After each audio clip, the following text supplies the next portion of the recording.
Hai, hari ini kita akan buat soalan sains. Okay, sebelum tu kita baca soalan dulu. Raja 2.1 menunjukkan eksperimen yang dijalankan oleh murid tingkatan 5 Bintara untuk mengkaji kekuatan tulang berongga dan tulang padat lah. So sekarang kita buat tujuan eksperimen berkaitan dengan kekuatan tulang. So kita berada di bab 6 form 4 iaitu sistem rangka.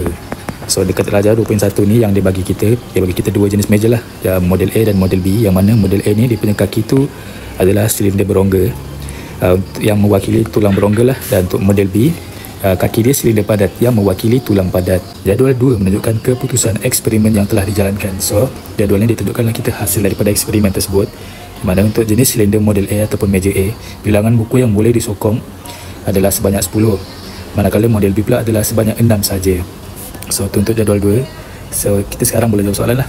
Soalan A, berdasarkan jadual 2, nyatakan satu pemerhatian dalam eksperimen ini.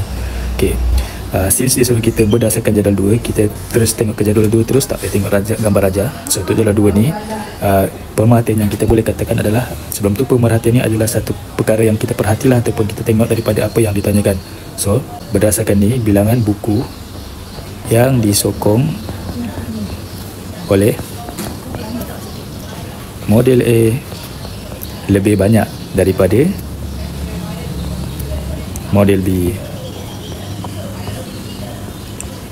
So itu kita punya satu pemerhatian lah, dan kita dapat satu markah dari situ.